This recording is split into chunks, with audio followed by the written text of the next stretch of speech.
Yaqulullahu azza wa jal, illa siyam fa innahu li wa ana ajzi bihi. Taraka syahwatahu wa ta'ama wa syaraba min ajli, lis-saimi farhatan, farhatun inda fitri, wa farhatun inda liqa'i rabbi, wa la khalufa musayim attabi inallah min rihil misk. Terjemahannya, sebenarnya puasa itu, kata Nabi SAW, puasa itu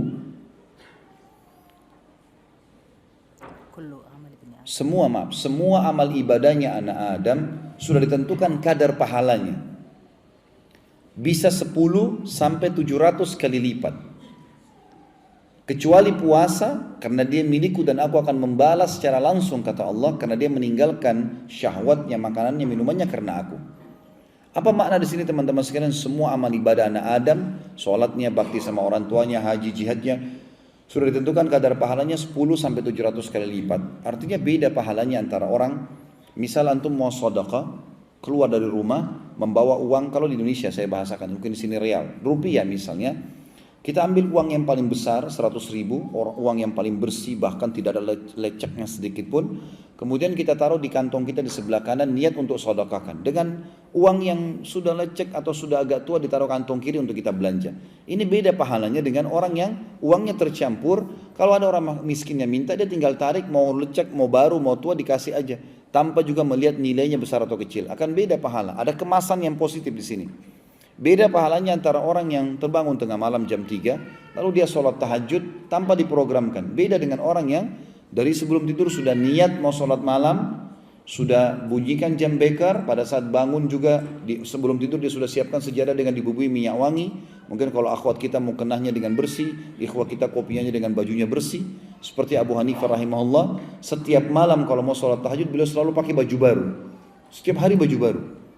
Rahimahullah. Jadi karena ingin bertemu dengan Allah. Seperti kalau kita ketemu dengan raja atau presiden, kita akan pilih baju yang terbaik.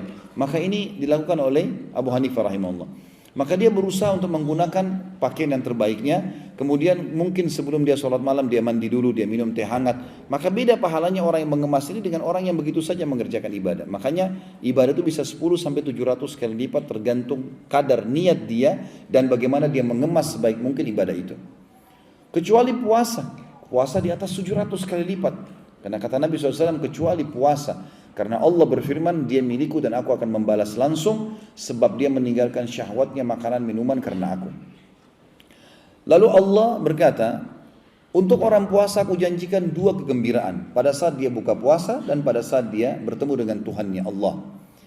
Apa makna di sini kegembiraan pada saat buka puasa, teman-teman? Ulama hadis mengatakan ada 3 makna di sini. Yang pertama, gembira karena haus dan laparnya hilang. Ini sudah umum.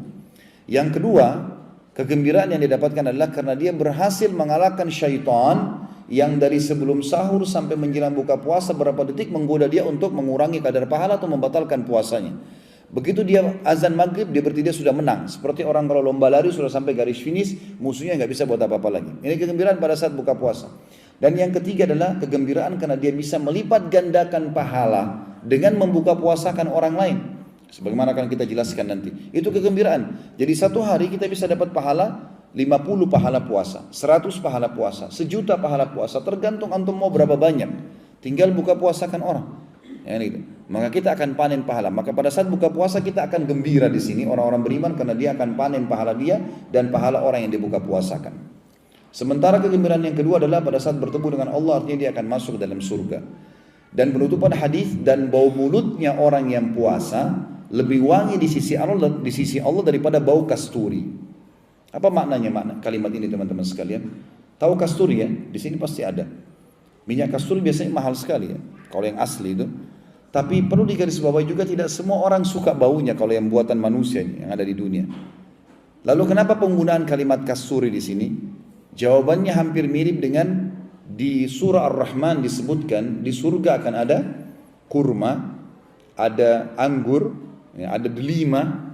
Dalam surah Al-Waqiah ada pisang disebutkan.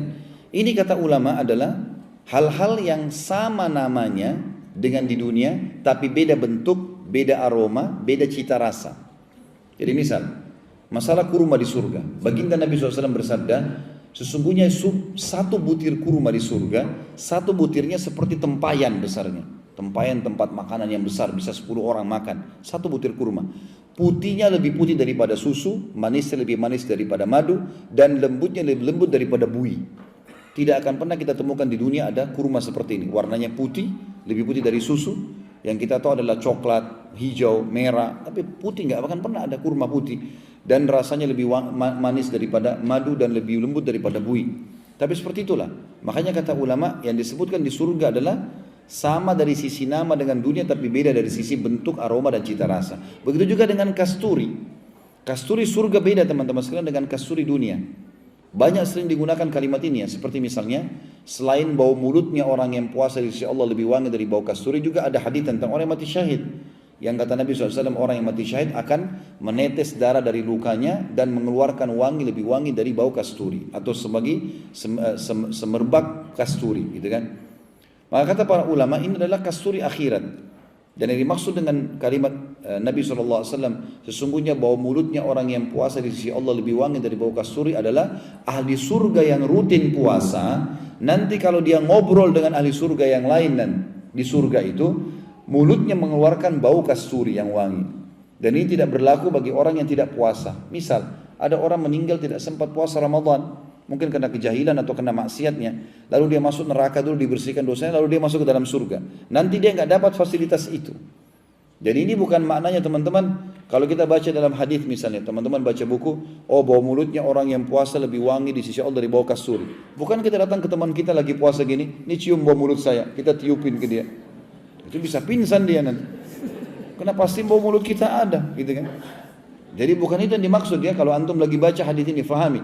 Ini maksudnya di akhirat nanti di surga. Kalau sudah masuk, bau mulut kita lebih wangi dari kasturi di surga nanti. Ini yang dimaksud. Orang puasa juga teman-teman sekalian kayak kita sekarang, ikuti 2 syarat mutlak yang sudah masyhur. Hadisnya saya yakin sudah sering didengar. Adalah sabda Nabi SAW, hadis Bukhari Muslim, man sama Ramadana imanan wahtisaba ghufira lahu ma taqaddama min dhanbi. Untuk menambah ekstra yang kita bisa dapatkan lagi puasa, selain pahala yang lebih besar sampai 700 kali lipat mengalahkan ibadah-ibadah yang lain, juga kita bisa membersihkan semua dosa kita dengan puasa itu. Dan setiap hari ada pembersihan dosanya. Sebagaimana sabda Nabi SAW, siapa yang berpuasa Ramadan karena keimanan dan mengharapkan pahalanya, 2 syarat, maka dibersihkan dosa-dosanya yang lalu. Apa maknanya keimanan teman-teman sekalian? Keimanan artinya semua orang pun tidak puasa, saya tetap puasa. Enggak ada urusannya antara saya sama Allah.